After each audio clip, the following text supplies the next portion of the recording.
Hi friends, welcome to my channel. ఇక కేదార్ని వజ్రపాటి ఇంటి వారసుడిగా ప్రకటించడానికి సుధాకర్ దత్తత తీసుకోవడానికి కార్యక్రమం ఏర్పాటు చేసి హోమం చేస్తూ కేదార్ చేతికి కంకణం కడుతూ ఉంటాడు సుధాకర్. ఇక హోమగుండానికి ఒకవైపు కేదార్ కూర్చుంటే మరోవైపు సుధాకర్ కూర్చుంటాడు. సుధాకర్ కేదార్ ఇద్దరు సంతోషంగా ఉండడం చూసిన నిషి వైజయంతితో ఇలా అంటూ ఉంటుంది, అత్తయ్య, కేదార్ని వజ్రపాటి ఇంటి వారసుడిగా చేసుకోబోతున్నామన్న వీళ్ళ కళ కాసేపట్లో కూలిపోతుందని తెలియక వీళ్ళు చాలా సంతోషపడిపోతున్నారత్తయ్య అని నిషి వైజయంతితో అంటూ ఉంటుంది. మరోవైపు యువరాజ్ వజ్రపాటి ఇంటికి రావడానికి బయలుదేరుతాడు. ఇక కౌశికి కూడా మనసులో కేదార్ని చూస్తూ ఇలా అనుకుంటూ ఉంటుంది, కేదార్, ఇన్నాళ్ళుగా ఈ కుటుంబం నీకు చేసిన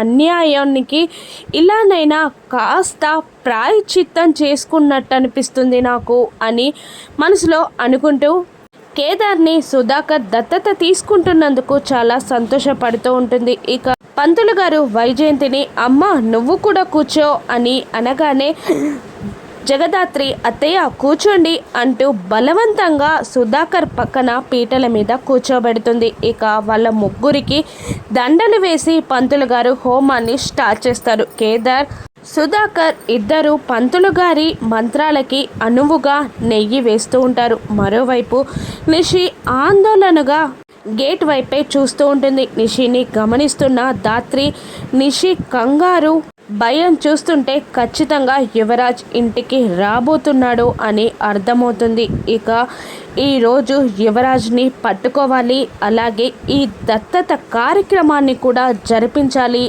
అని దాత్రి మనసులో అనుకుంటూ ఉండగానే ఇక యువరాజ్ కార్ డోర్ని తీసి కిందికి దిగి వస్తూ ఉంటాడు. ఇక యువరాజ్ని దాత్రి అరెస్ట్ చేస్తుందా, దత్తత కార్యక్రమాన్ని సజావుగా జరిగేలా దాత్రి చేస్తుందా, రానున్న ఎపిసోడ్స్లో చూద్దాం. Thank you for watching.